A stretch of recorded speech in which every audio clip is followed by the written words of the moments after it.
Thank you for listening to this PodcastOne production. Now available on Spotify, Apple Podcasts, PodcastOne.com, and anywhere else you get your podcasts. The Steve Austin Show is brought to you free today by our friends at BetOnline. Get in the mix at betonline.ag and use the promo code PodcastOne for your 50% welcome bonus. BetOnline, your online sportsbook experts and exclusive partner of PodcastOne Sportsnet. PodcastOne presents the Steve Austin Show Classics. And we started trying to set this thing up, and you kept talking about practice. Dude, how much do you guys practice? Well, when we started to set this thing up, I think it was before the first European run. They were home for a few weeks. Then there was a second European run. They were home for 2 weeks. Then there was a South American run. And I've just been home for about 2.5 weeks when we start this U.S. run. So just getting different songs. Paul just got back in the band, March? So it's just reinforcing songs he might have known in the past, songs he may never played before, and just, making sure you're ready because, you don't want to go out there at the first show and suck. You want to go out there and give the people at the first show the same people that give the people at the last show. So right. We put effort into it. A lot of the players have remained the same in the band. Obviously, with the passing of Jeff Hanneman, that's been fairly recent. How has that transition gone? I mean, I know you guys basically founded the band back in the day in '81. Yep.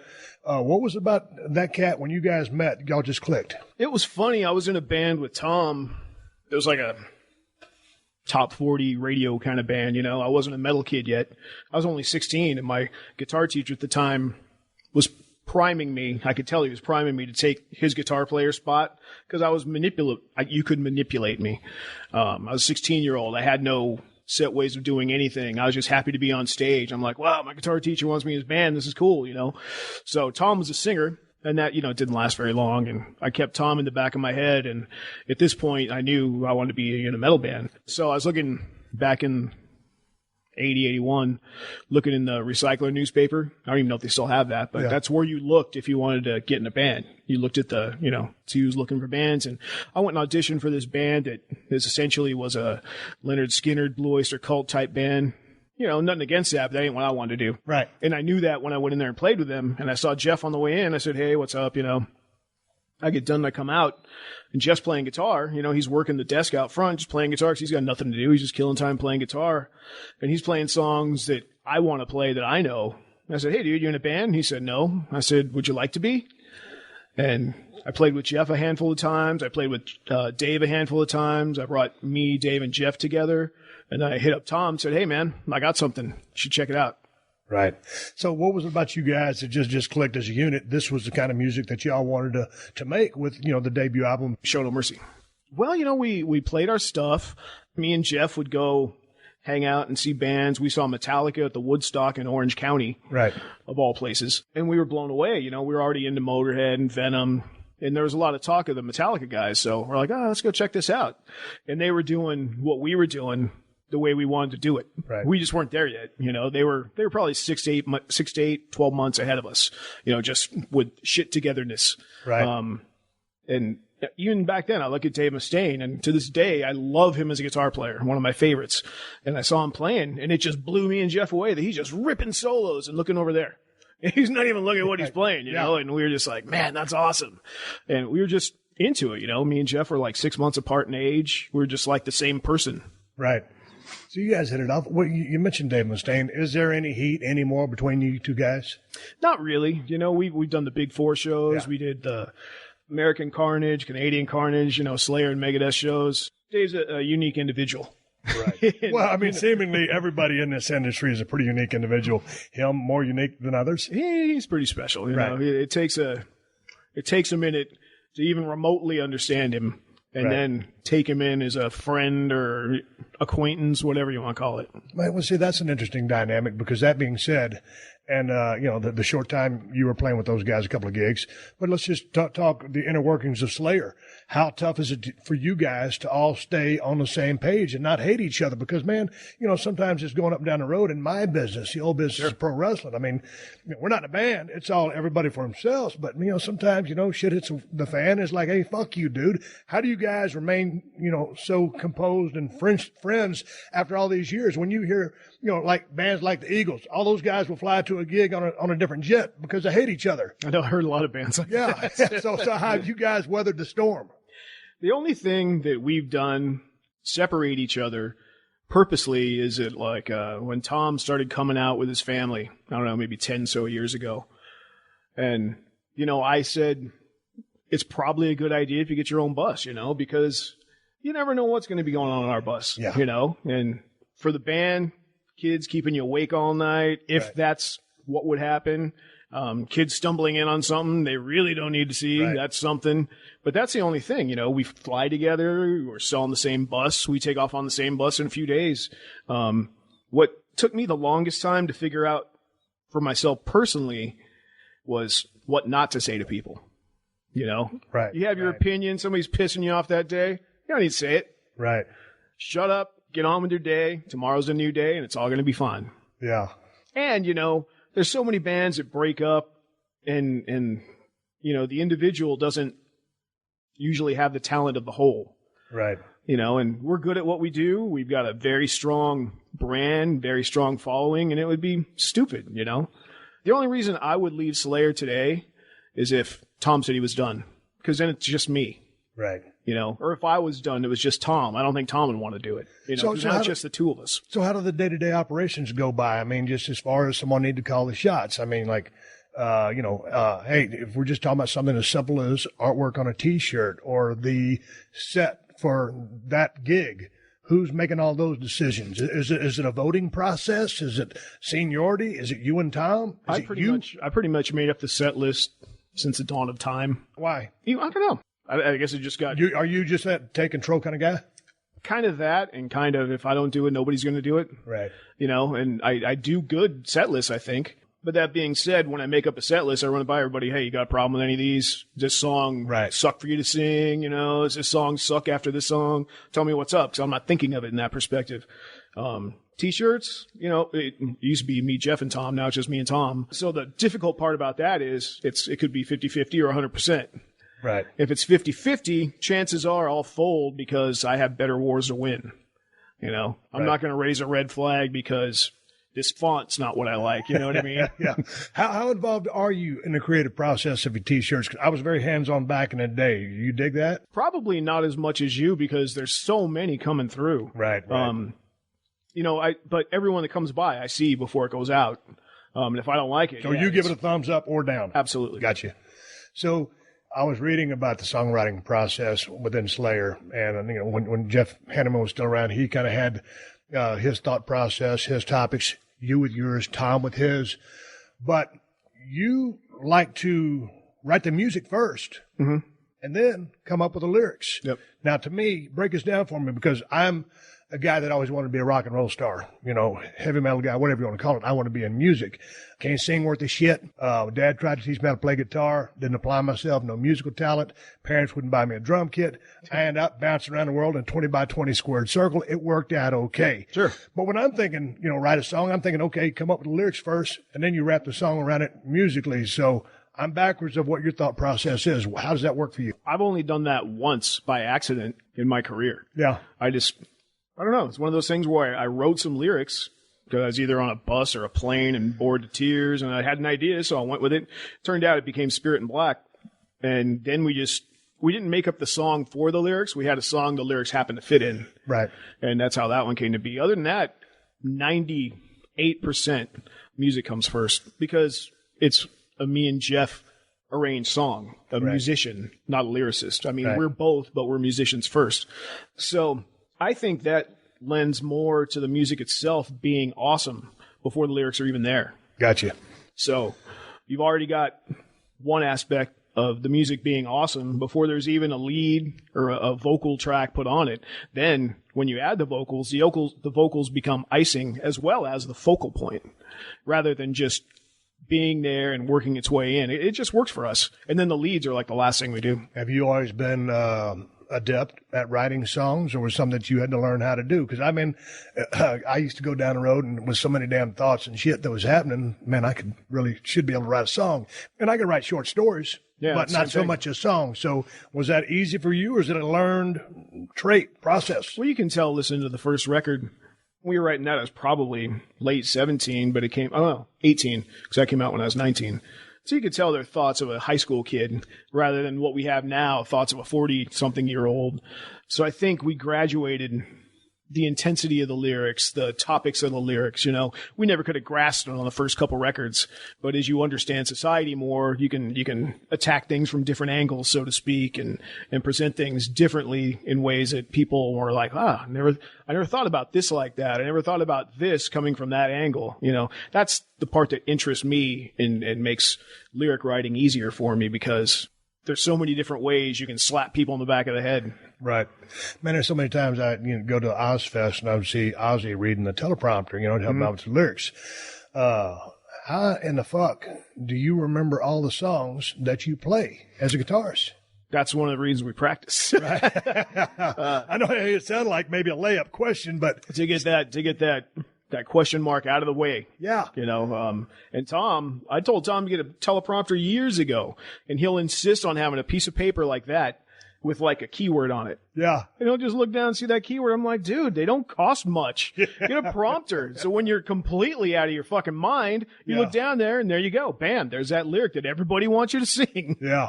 But yeah, he still does it like, as cheap as possible. Piece of paper taped to the monitor, covering his sound. Yeah. You're listening to another classic episode of The Steve Austin Show, only on PodcastOne. Hey, man, do you own or rent your home? Sure you do. And I bet it can be hard work. You know what's easy? Bundling policies with Geico. Geico makes it easy to bundle your homeowners or renters insurance along with your auto policy. It's a good thing, too, because you already have so much to do around your home. Go to geico.com, get a quote, and see how much you could save. It's Geico easy. Visit geico.com today. That's geico.com. I was talking to Zach Wild one time. I'm pretty good friends with him. And I said, Zach, when you're out there playing all that bullshit, man, I said, what are you thinking? He didn't even hesitate. He goes, Steve, you ain't thinking. He goes, you're just doing it. He goes, if you're thinking, you're stinking. Is that true for you? I mean, you're just out there going through your... Absolutely, but there's another perspective. When it comes time to go home, like you've been on the road for like 8-10 weeks. Yeah. My problem is I'm already home. And I'll be on stage and I'll be thinking about sitting by the pool or going to the bar and having a drink. That's where your mind's at? Yeah. And then I'll come back and go, shit, where are we at? And you gotta like really kick back into it. But it's so second nature. Your hands just do it. Yeah. Without thinking about it 99% of the time. But yeah, man, I mean, that last week is always a pain in the ass because either I'll be going home, Paul will be going home, somebody's sitting at home while we're on stage playing live, and it's hard to stay focused when you've been doing it. Like, we've been on this record since 2009. Right. Well, so there would be times when I'd be on the road and I'd be like, man, I can't wait to get the fuck off this motherfucker. And then when I get home, 2.5 days later, I was jonesing to get back on. It would take me a little longer than that. A little bit longer than that. Yeah. But yeah, then again, I mean, it's a little bit different. We would be home a little bit more often than y'all. We'd constantly tour, but we're at home a little bit more. So maybe the cycle's a little bit different. Yeah, we're gone at least 3 weeks at a time. Yeah. At least. So that when you get home, how long does it take you to decompress and get back into your zone? A couple days, and that's basically just in case you came from a time zone that's opposite of yours. Right. Other than that, it's just going home and not picking up a guitar, not headbanging. No. Not putting my body through shit, So when you're at the house, will you just chill and not pick up a guitar and not play or practice? For a while. Yeah. And that could be any different amount of time from any different tour. But with Jeff being out of the picture, I play a lot more because I'm responsible for more music coming, future music to come out. Yeah. So I keep that in perspective, but I don't sit around and play near as much as Zach or John Five or the guys that, that's their life.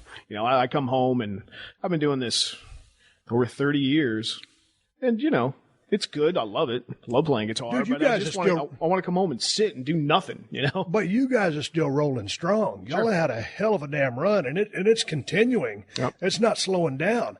How much longer do you want to go out and keep doing this? I feel good. And that's the first important thing. I feel good and I like it.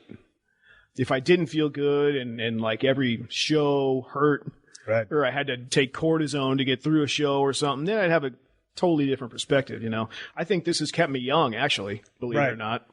Well, yeah, it's like, when people stop working, that's when they kind of start feeling old. But, being on the road can be a real grind. It is. By the same token, it's a blessing to be able to play music and get paid for it. But at the end of the day, that's what you do for work. Uh-huh. So it goes both ways. Tom Araya, am I pronouncing his last name correctly? He had some surgery on his neck. Yep. What exactly? He had some fusion? I think it was something similar to what you had. Yeah, so I had 3/4 fuse, but I know, my point is that kind of the way he was banging his head took its toll on his neck, and now he kind of restricts himself from doing that. Had the surgery, he's in a better place. What kind of injuries have you racked up through your 30 years on stage? You had to have some crash landings and some fuck ups. Or you feel good? Mm-mm. Knees good? The only thing that happened like 3-4 summers ago, I don't know if it was vertigo, but we were playing with Maiden at Nebworth 4 or 5 years ago. And it was after we played late at night. And on that particular bill, we played like 4 in the afternoon. And the night prior, I was up with Dave Murray to like 4 a.m. drinking in the bar. Yeah. And, so I probably went on stage half cocked still, didn't get enough sleep. Yeah. We got off stage. The party started again, 5 in the afternoon. Yeah. And we had to take a ferry to get to our next place. So we get out of there drinking, get on the ferry, drinking on the ferry, get off the ferry. We drive from somewhere in France to somewhere we're going in Austria. I get off the bus, feel great. And we had 2 shows in a row coming up in Vienna, Austria. So I wake up that afternoon to my wake up call. I can't describe what was wrong with me. I thought I had food poisoning because I couldn't stop throwing up. Right. Then I realized that by what I was doing with my head was making me throw up. It wasn't because I don't eat weird shit on the road because I'm deathly afraid of getting food poisoning. Right. So what I came to realize is I'm sitting above the toilet hurling one night, is if I went in a headbanging motion, my head thought it was going like this, and it would instantly make me puke. Right. So I had to sit in bed, and then as that day went on, I kept having my tour manager call me like every hour. I said, push the show as long as you can. Push the show as long as you can. I'm going to try and make it. And then he called me at D-Day. He said, this is it. You're making it or you can. I said, I can't stay out of bed for more than 15 minutes. My first show ever canceled. How long did that last? If I was 5% that day, the next day I was 10. Next day I was like 18. Next day I was about 30. Gotcha. And it was a slow comeback. Yeah. And I attribute it to being exhausted and dehydrated. Yeah. Because Tom had something a little bit similar in Australia one year. And, he looked like he was sick and going to hurl, and he was drinking a shit ton of coffee, and he wasn't getting any sleep. So it's a little different than drinking a shit ton of liquor and not getting any sleep. Right. But the same effect. Yeah. And I didn't headbang for like 10, 12 shows, and then we came back into the Jimmy Fallon show. So it was right after World Painted Blood came out. And that's when I'm like, I'm going for it. And I gave it enough time, and I felt good.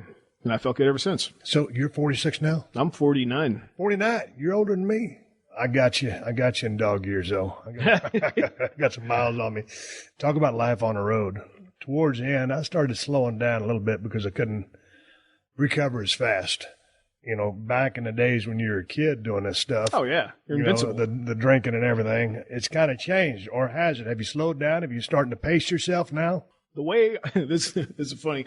Way I know I'm not an alcoholic is I don't wake up. You quit again. Yeah. I don't wake up in the morning and need to drink. Right. And that's how I know. I mean, once every 6-8 months, me and my wife will have what we call a day drunk. And we'll get drunk in the afternoon, just drink till we go to bed. But that's not my life. That's not who I am. My thing's more of a social thing. After the show, I got so many friends in this business and your business. Yeah. And I just saw Jericho. And he played like 2 miles from my house. I'm like, man, I can't snub Jericho. I got to go. Yeah. And then we end up at my house and we drank till 3 in the morning. But it's just the kind of thing where you come through town and your friends want to have that shot with you. You know, they want to have that drink. They want to hang out. And that's just who I've become and who I am. So I'm glad I don't need to wake up and have a beer or something, because that would end my life a lot quicker, I'm sure. How's the camaraderie on the road? Because, we would cross back in the day when WCW was still around and I was in WWF, or vice versa, crossing territories and maybe staying in the same hotel, and then of course it'd be Drink Fest.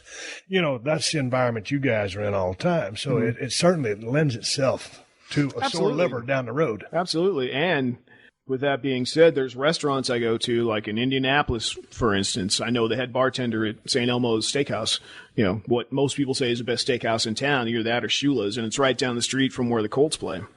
And that guy comes to our show every time we come through town, and right around the corner. Indianapolis is one of my second homes for some reason. Never lived there, just one of my second homes. There's another place, guy used to work at the Hard Rock Cafe, him and his buddy, and they always come to our shows, and it's on when I'm with those guys. Right. It's on. So it always hurts when I leave Indy in more ways than one. But you're just drinking or just having fun because you like to. You don't just throw down because you got to rep the Slayer brand. Yeah, that's not my style. I mean, it might turn into that. Right. It turns into that, more often than it doesn't. But especially in Indianapolis and some of my other home away from homes. Like I got a football buddy and he lives in the Keys, so he'll usually come to Atlanta or anywhere in Florida or sometimes Michigan, because that's where he went to college. But that dude, he'll be on side of the stage, and all 6, 7 of them, however big he is, and he's holding the bottle of Jaeger, just swigging the whole time we're on stage. So we get off stage, he's already having his party. So then the question is, do I want to catch up? Or do I want to enjoy the festivities? Hey, man, how did you guys come up with the name Slayer? Were there any other options? Were there any front runners? That was the front runner. If I'm not mistaken, that was Jeff's idea. Without the logo, just the name itself. Right. And I think there was 3 we were looking at, and I couldn't tell you what the other 3 were. I mean, for a long time, even to this day, people will say, so you got Slayer from Dragon Slayer. And I'm like, no, that's a rumor that we never started. I don't know where that came from, but a lot of people think we did. But the other 2, I couldn't even tell you what they were. Probably a good thing. I mean, we got a pretty good one. Man, I'm a big fan of art in general, specifically stuff on album covers, T-shirts, that kind of stuff. How did you guys hook up? Larry Carroll has done all of y'all's covers, or he's 3 or 4 of them? 4, yeah. How did you guys he did the last 3 when Dave was in the band, and when Dave came back to the band, he did the first one, which I thought was cool. Yeah. And I have that one. So how did you guys hook up with Larry Carroll? I mean, I don't remember originally. Dude's he's a crazy artist. I mean, the stuff is just so badass. I mean, it's not like, from what I was gathering or reading, I mean, he kind of just knows, or maybe gets a chance to listen to the album, but you guys don't specifically give him any instructions. And maybe until you see something and then point him in a direction. How does that process work? Because the album covers are killer. Yeah, I don't remember in the beginning. I think it was just an idea from the record company. Because, I mean, when he worked on Rain and Blood, I was 26. I didn't know anything about art or artists or anything. Right. So somebody had to suggest him. And then when we got that, when we liked it, so we kept going. We kept going with the same team. We had the same engineer. We had the same artist up through Seasons in the Abyss. And then, we got him back when Dave came back. And around Seasons and certainly Christ Illusion, like we would give him song titles or the lyrics. So here, read this. He makes nightmare art, what I call it. Looks like just shit nightmares are made of. Right. And then he presented his first idea for Christ Illusion, and we just redirected a little bit. Right. The idea is basically what he came up with, but we made Jesus a little more fucked up. That's like the end of it. It was a badass cover. Yeah, I love it. Yeah. You were talking about Seasons in the Abyss. It was about 1990. I was wrestling in Dallas, Texas at the time, in Metroplex Arena for Gary Hart. I just stopped wrestling with WCCW. Slayer came through. They needed some big guys to work security. Somebody contacted me. I actually worked security at a Slayer concert at Dallas Metroplex when you guys came through on the Seasons of the Abyss tour. Things have changed. It's gotten into a bigger machine. I mean, with the explosion and y'all's popularity. Well, I think that was the tail end of where we were really trying to change what security was. Because security didn't understand what we were doing, and if somebody came over the barricade, they were just out. No matter how much that poor kid paid for his ticket, if that was all the money he had for his ticket, and he inadvertently got thrown over in the second song, he's out of the building. And we wanted to change that. So what is y'all's stance on that? Because basically, man, I was pretty jacked up. I had a long blonde ponytail. I was walking around. I didn't do a damn thing. I was enjoying the music and checking everybody out, and it was a great time. There weren't any fights to speak of, certainly some moshing, but what are you guys expecting out of security? Because sometimes, I mean, if you go back and look at some clips of, various bands or whatever, people, some of those guys take some shots and take their liberties on some of these people that paid. So where do you draw the line with your security? What kind of instructions do you give these cats? Well, we don't roll with our own anymore, but we do have security discussions with the house, people. And of course, if there's a fight, they have to separate it. That's how it is. But if anybody comes over the barricade, if they're not swinging at you, let them out. Right. If they kick you in the head by accident, it's not their fault, and I've seen it a million times. Yeah.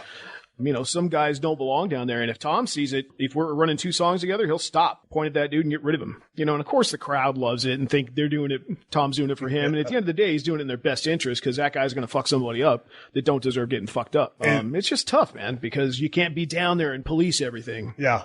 But some of the clubs, like the show y'all going to play, y'all will have played, the Palladium in L.A. versus some of those big outdoor festivals where you guys have, I don't know, how many people are there? 100,000?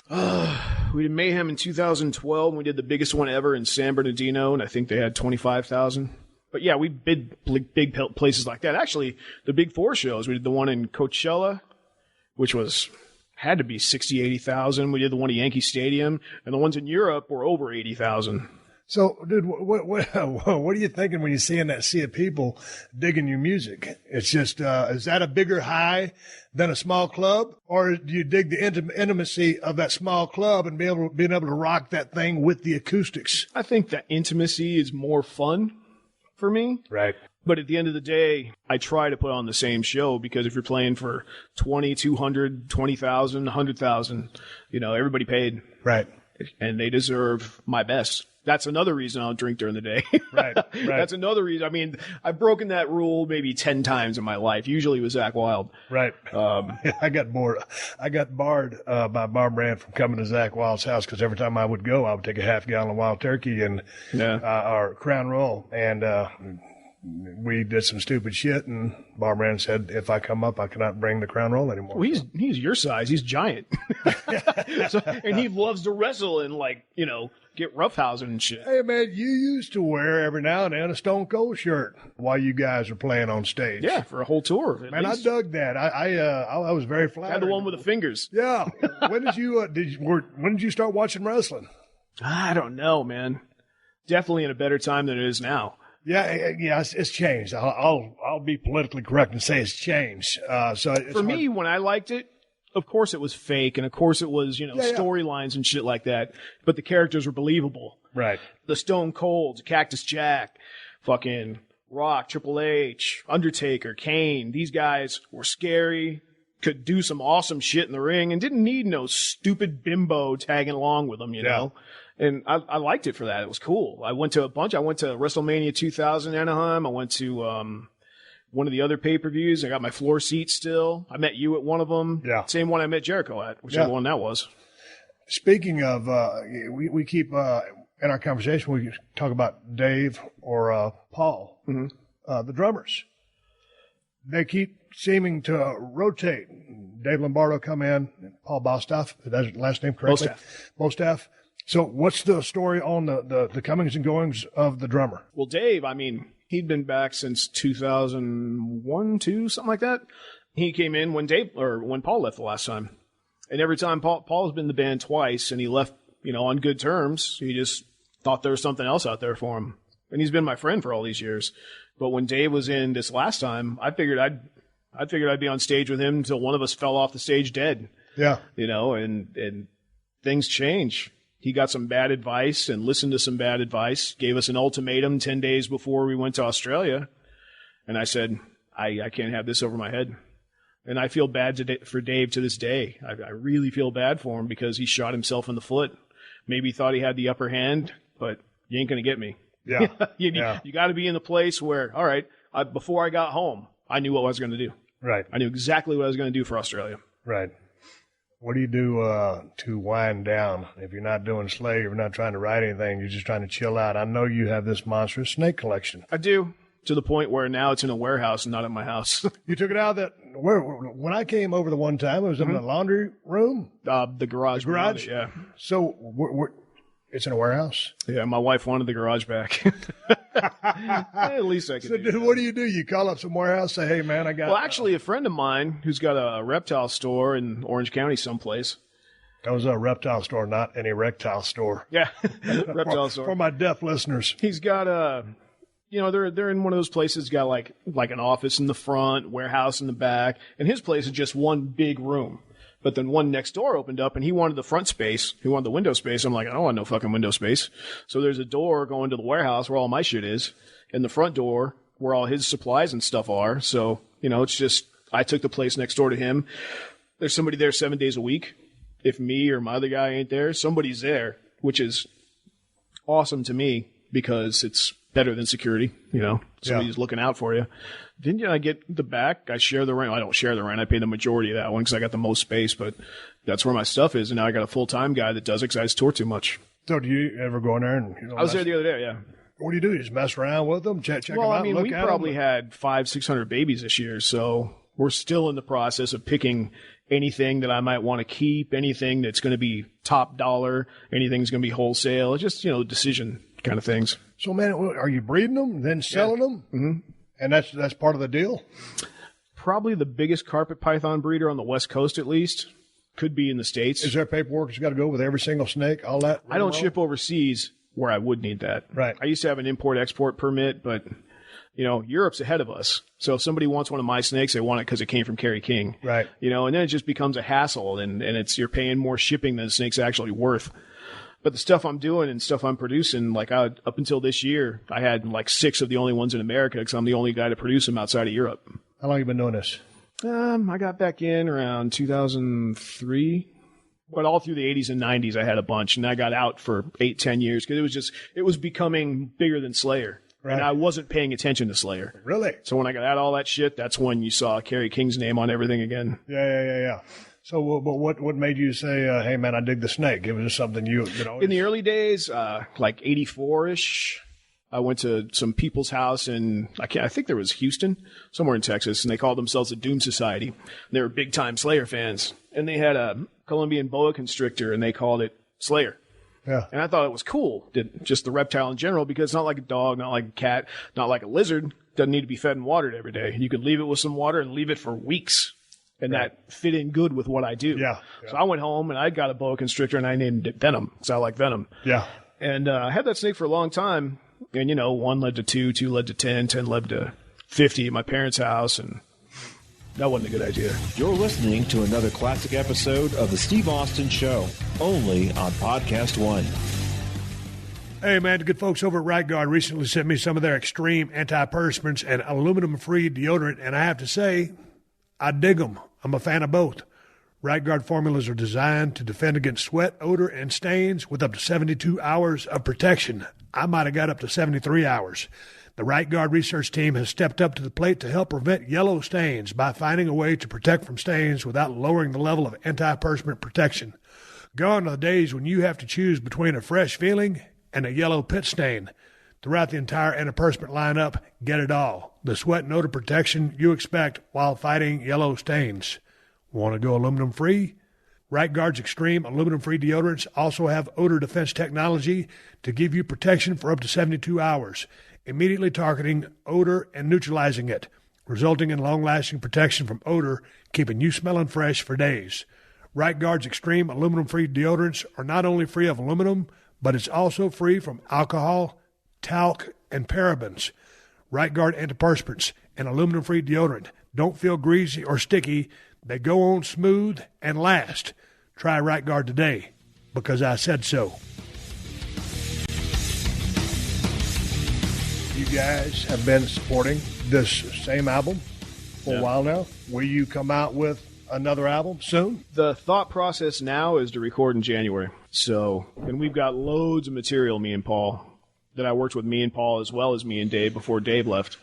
So we've already got plenty of stuff. We just got to get done touring so we can clean up that stuff and record it. But the plan is, at this moment, January. So it would be out before the summer. How many songs you got? Me and Paul are playing 11. There's 2 he doesn't know and another one, so 14, 15. And did you write the lyrics to all these? I wrote I got lyrics done on 7 of them. Tom contribute the other ones? Or these are all your songs? 7's done so far. Okay. And you'll complete the rest of them? No, Tom could he's got songs. I gave him the CDs and the demos. So, if he wants to write something, he's more than welcome to. You want me to come over and sit in with you and write you a song? You already told me you can't.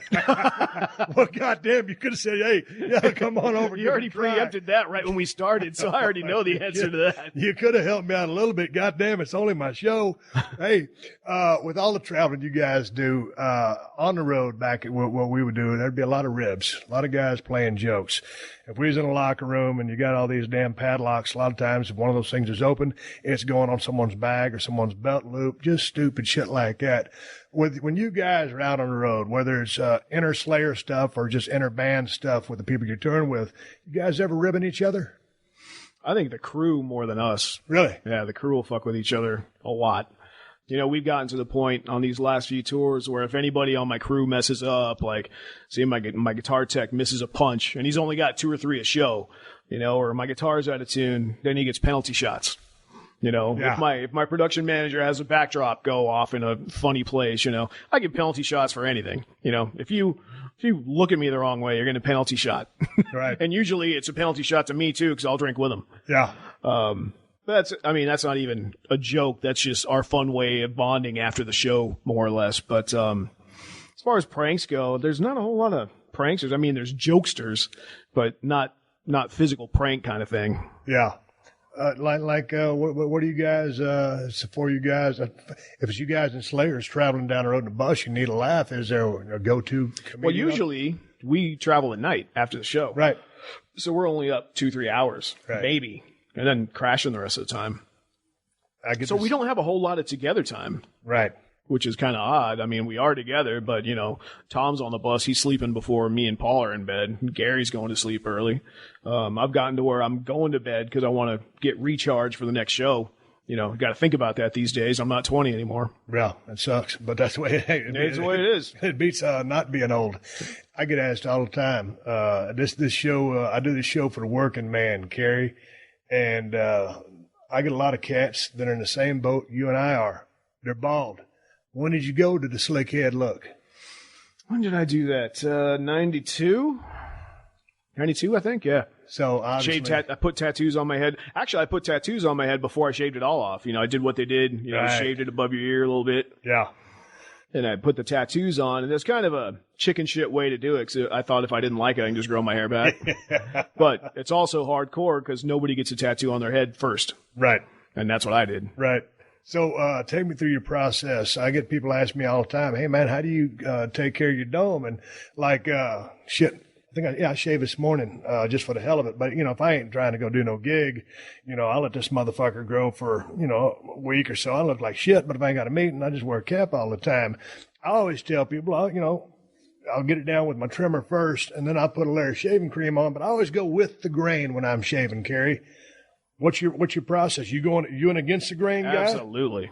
Against the grain? Yep.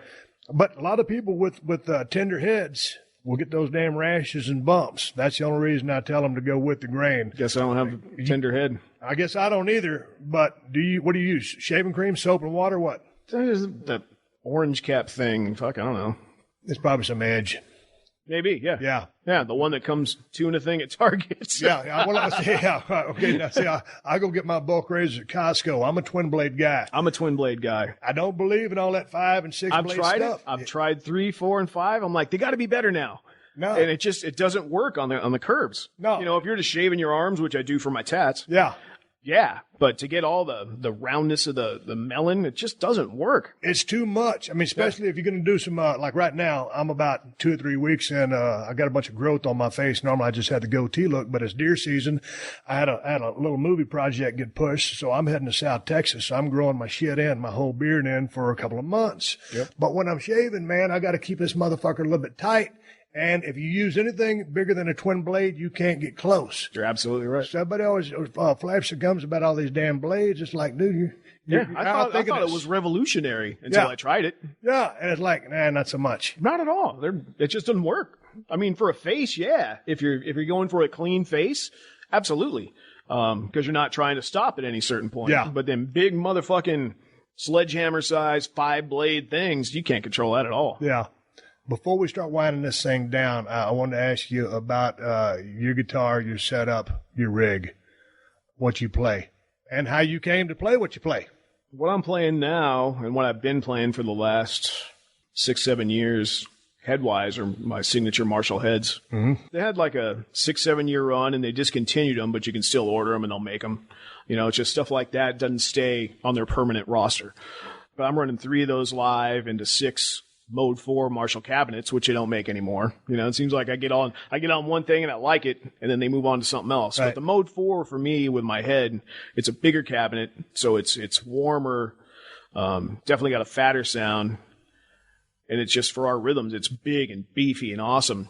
And I don't run one head into like 2 cabinets next to each other and one head into the next 2 cabinets, one head in the next 2 cabinets. I stagger my cabinets, so head 1 will go to cabinet 1 and 4. Head 2 will go to cabinet 2 and 5. Head 3 will go to 3 and 6. So you get a wash of all 3 of your heads, and it's really cool on stage. It's enveloping and it's loud, but it doesn't hurt. My pedal board, I'm basically using a Zakk Wylde overdrive and a Zakk Wylde wah for my clean sound. That's the only one my tech punches. He punches in it. I just go straight through the monitor system. That's my guitars, BC Rich. I've been playing BC Rich forever. And let me go back to the heads. Before I was using my signature one, I was using a Marshall JCM 800, which I still have. It's called the Beast. And when I sent that to the factory to have them see what I liked about it, like there's parameters every head are supposed to be within, like say, you know, this capacitor can have a range from this to this, and, you know, throughout the head. My head, that particular head, the Beast, was right dead center. Right. On all of them. And that's why I liked that one, because it was like one of those golden ones that was made, you know, just happened to have all the right things. So we copied that, and that's what became my head with all the other extra things we did to make it my head. So I've been playing Marshall heads since the dawn of time with Slayer and the cabinets. But when you spent so many years playing with Jeff Hanneman, was his a similar setup than yours? He played 800s as well. Back then we would have a 10-band EQ that made the warmth of our sound, or the overdrive part of our sound, and we both did that. We would set it differently. So we're both generally using the same thing, but we tweak it our own style a little bit. Now, these days, you're playing with Gary Holt? Yep. Okay, now how has that been? I know you played with him in the past, or you've been playing with for a while. He's been with us since February 2011, yeah. So how has that chemistry changed? I mean, you played with Hanneman for so long, and, you know, you just developed that chemistry, so now how is it playing with Gary? Well, other than the fact that we played, me and Jeff together, for 25 years or so, I've known Gary for 25 years. Right. So it was easier than had I picked somebody I didn't know, without a question, because we've been friends all that time. And I admired him all that time. I used to go in guitar interviews and talk him up because he was kind of the overlooked guy. And he's really fucking good. Right. You know, I would compare him to Tipton from Priest, you know. Right. People like Priest, but they never ace out Tipton as a badass guy. Right. And he's my hero. Right. And I would call Holt the Tipton of our era.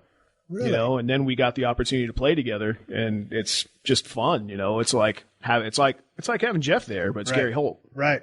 Well, okay, so speaking of some of the guitarists that you look up to or enjoy their playing, give me a couple of more guys that you dig. Oh, I could watch Zakk Wylde play all day. Yeah. You know, that's just mind-blowing. I mean, I saw him, it was at San Bernardino, I can't remember what show it was. He was playing probably Black Label opening for somebody and did a solo. I mean, I'm a guitar player, and he's playing so fast, my brain can't even keep up with what he's doing. I mean, I know he's pulling off and doing a lot of Zakk Wylde tricks. Yeah. But I mean, I'm just sitting there going, I'm a guitar player. What are these normal guys thinking? Yeah. That are trying to comprehend what he's doing. But, you know, he's awesome. Dimebag, good friend of mine.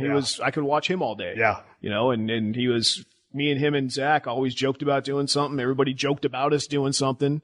And, you know, I've got the only picture of the three of us together. I mean, it got made into a bunch of pictures, but, you know, there was one time in history that me and Zach and Dime were in the same place that anybody photographed it. Did y'all play together? It was at 2004 Ozfest. Black Label was on it. Zach was playing with Ozzy. Dime just came to the show. When Dime got shot in Columbus, you heard the news. What did you think? We were on stage. I came off stage, and my tour manager at the time said, you know, took me aside. I'm like, what the fuck, you know, something's fucked up. And he said, your boy Dime. I'm like, what about Dime? He's like, he didn't make it. I'm like, didn't make what? You know, I didn't know anything that went on. Didn't know he got shot. No. And he's like, he didn't, you know, he got killed on stage. And you're thinking to yourself, why Dime? You know, that one of the nicest people in the fucking world that everybody admires. Yeah. You're like, why Dime? way more people hate me. But You know, how did it happen to be him? You're listening to another classic episode of The Steve Austin Show, only on PodcastOne. You want to spend less time working on your lawn and more time sitting on your lawn with an ice cold one? Well, here you go. Scott's Turf Builder Triple Action kills weeds, prevents crabgrass, and feeds to build thick green lawns. With Scott's Turf Builder Triple Action, you can finally get the lawn you've always dreamt of. When you feed with Scott's Turf Builder Triple Action multiple times throughout the year, your grass will be greener, stronger, and more resilient. Scott's Turf Builder Triple Action will give your yard the nourishment it needs to help your weak, thin lawn recover. Also, Scott's no quibble money back guarantee states if you're not satisfied, you get your money back. Simple as that. Slam down a bag today. This is the Scott's Yard. But did you think that, hey, if I'm thinking a guitarist and a rock band dies on stage, I'm thinking scaffolding or lighting or something fell on him. I didn't think someone pointed a gun at him and shot him. Mm-hmm. So what did you think when you found out someone had shot him? Well, I mean, that was an incredibly difficult evening. You know, I went out, got my phone. Of course, I got 25 messages or texts, whatever happened back then. You know, and then you talk to all your guitar endorsers. I talked to Zach Wilde, you know, all my friends that were close with me and him. And, you know, let's put it together, you know. What are you going to do? Yeah. You know, just be fucking sad forever. Yeah. Well, I did an in-store, because that night we're in Billings, Montana, and I still got a poster from the Slayer show that night. The dime got shot, and I'm like, I'm keeping that forever. But, like, right after that, I was doing an in-store run to where I was playing guitar and, you know, talking to people. And I think it was in Seattle, somewhere in Washington. You know, I'm the only one that had a Jaeger, so I can't give it to everybody out there. You know, midday, one of them days. You know, we have those days. Yep. And I said, I'm going to do a shot for my brother Dime. And I said, all you hear, I said something like, you know, 1, 2, 3, cheers, Dime. I said, 1, 2, 3, and they blew my face off. You know, everybody loved that guy. Yeah, yeah. Hey, man, going back to the early days of Slayer, when you guys signed your first contract, in the business of pro wrestling, you know, usually your first deal you get smoked on, or as we call it, we call it signing the starving rock and roll artist contract, because basically, you know, you don't have any rights, you're getting fucked out of a lot of stuff, or you haven't got enough things negotiated in. Did y'all sign a contract along those lines back in the day versus where you are now with obviously all the control, if not the majority of control? Yeah, without question. You know, we got signed when, like, me and Jeff were 19. I think Dave was 18. Yeah. And we're just happy to be signed. Because you want to pay and you want to pay, you want to get paid and you want to perform. Yeah, you want to put out a record. And that's it. And you want people to know it. So when you come to their town, they're all into it. Yeah. You know, and then like Rain and Blood, we're working on that one, and we went with Rick Rubin to a real, I shouldn't say real because Metal Blade is a real record label, but, you know, what you call a major label. And Tom, to this day, is really not cool with Brian Slagle. You know, and the way I look at it, if it wasn't for Brian, we might still be playing in Orange County, that shitball fucking club. Right. You know, Brian's one of my best friends. Right. Because I don't let business get in the way of people being my friend. It's business, and I understand what he did. He gave us a deal. We took it. Nobody else is going to give us a better deal than that, so why should I hate him? Right. A couple questions. I'll let you go. I know you got to get back to the house, and I appreciate you giving me the time that you've given me. I was, you know, reading through some of, you know, the notes as you guys were recording albums. And I guess the question I'm trying to ask you is, how do you guys work with a producer? I was reading the name Rick Rubin in there a couple of times, and on the same page or not on the same page? Seemed like maybe there's some animosity there, because you guys seem like, as you said in an interview, you said, hey, he's got a real good ear, but you guys know what you want. What's the operating process for how you guys decide on the final sound on your album? Well, Rick in the early days was way more involved. You know, he was like an everyday producer kind of guy. He was in there, you know, and then we did South of Heaven. He was still in there quite a bit. We did Season in the Abyss. Wasn't in there as much. We did Divine Intervention. Wasn't really in there at all. You know, just he kind of weeded himself out to where the producer, or I should say the engineer, essentially became the producer. And he's executive producer because he owns a record label and he's got final say. But how does that work from an artist standpoint? I mean, because dude, I'm a non-musician. I'm just a fan of music.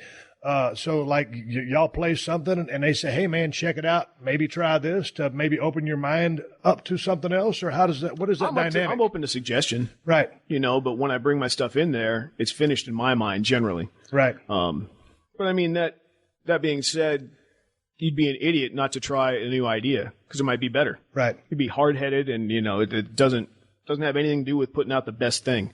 That's how I work with Greg Fiddleman, who did the last record, who I'm trying to get work on this upcoming record as well. He was like a fifth member of the band, and he made suggestions that actually stayed in the songs. Right. Things I'm like, that's a great idea. I never thought of that. Right.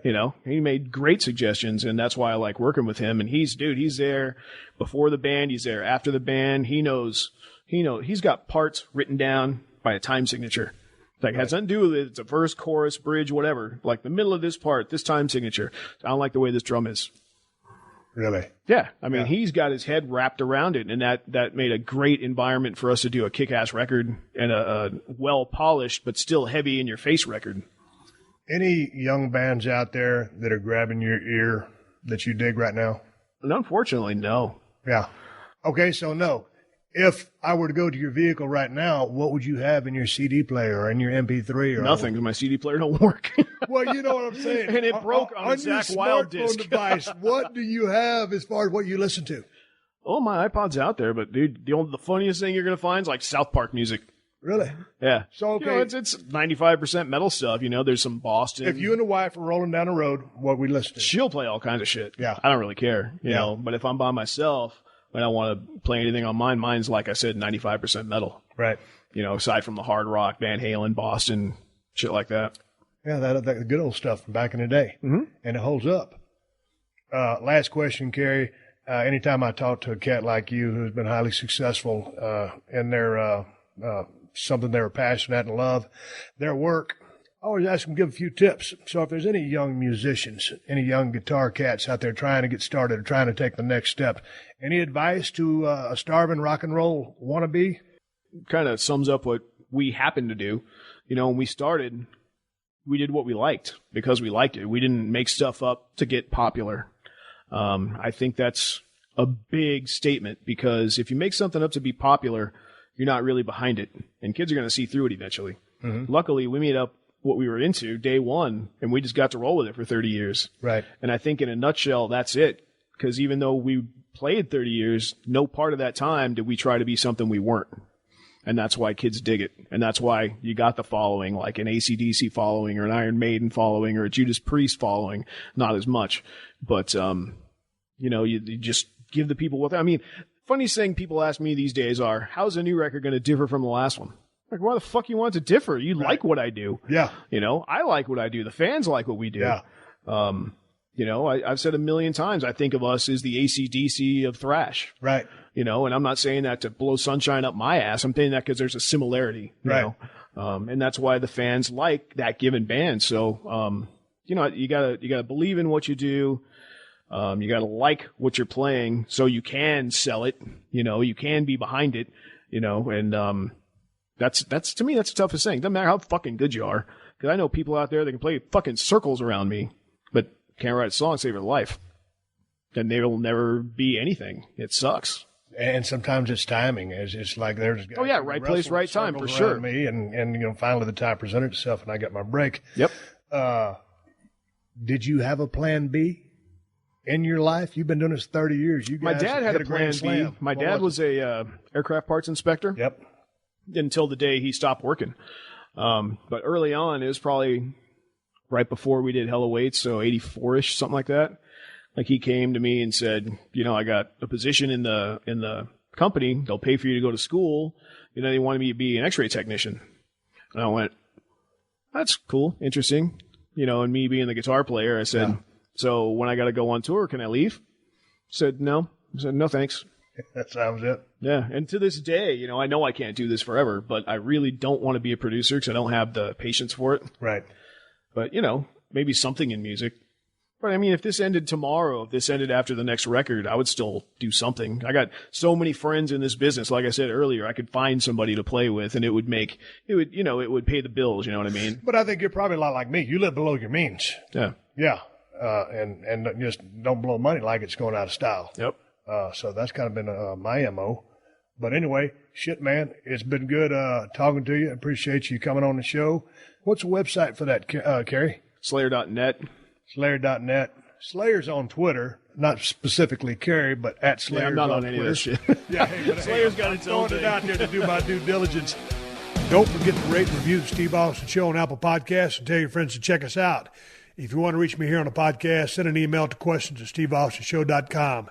Hey, I appreciate all the support for Broken Skull IPA, the best IPA in America from El Segundo Brewing Company and myself. You can find Broken Skull IPA at Whole Foods and Total Wines if you live in California. If you don't live in Cali, check out the ElSegundoBrewing.com website because they will have the location nearest you. We're now in 7 states. We're all over the East Coast, and we finally made our way into Texas. Nevada, I'm trying to bring Broken Skull IPA up here as well. Thanks, everybody, for the support of my favorite beer I've ever drank, and I had a big hand in creating. Hey, man. I want to say one more thank you to all the fine sponsors of the Steve Austin Show, especially BetOnline, Geico, Rocket Mortgage, Right Guard, Scott's, and ZipRecruiter. That's how I'm able to do this podcast for you twice a week for free. Please support them because they support us. If you need more info, check out the show description to this episode for details. Folks, we're going through some rough times, and it seems like maybe we're getting on the backside of this. The curve is flattening in some parts of the United States. I know New York is still a hot spot, and several areas in the United States are still hot spots. And just say, hang in there. I'm doing my best to, do my social distancing. I'm wearing gloves. I'm wearing my mask when I go to my oxygen mask, whatever you call it, filter mask when I go get groceries. And, man, we just got to hang in there and ride this thing out. And I know a lot of people are ready to get back to work, and I'm ready to get back to work too. And my show has been pushed. And so hang in there, stay safe, and be responsible. We got to all do our part to keep the social distancing, doing your due diligence, so we can come out on the other side of this. But we got to get our ass back to work, and we got to get our ass back to work pretty quick. But we got to do it the right way in a conservative fashion with a great plan in place, or this thing might come back on us. But anyway, just everybody hang in there. It's a shitty time, and that's the bottom line. Hey, man, I might take my first ride that I've taken since all this shit started because I'm out in the middle of nowhere. So, fuck, I might as well. Anyway, everybody hang in there. Stay safe. Let's get through this. Until next time, folks, my name is Steve Austin, and I will catch your ass down the road. Thank you for joining us for another classic episode of The Steve Austin Show. Please leave a rating and review on Apple Podcasts and tell your friends. For more Steve Austin Show, go to PodcastOne.com. That's PodcastOne.com.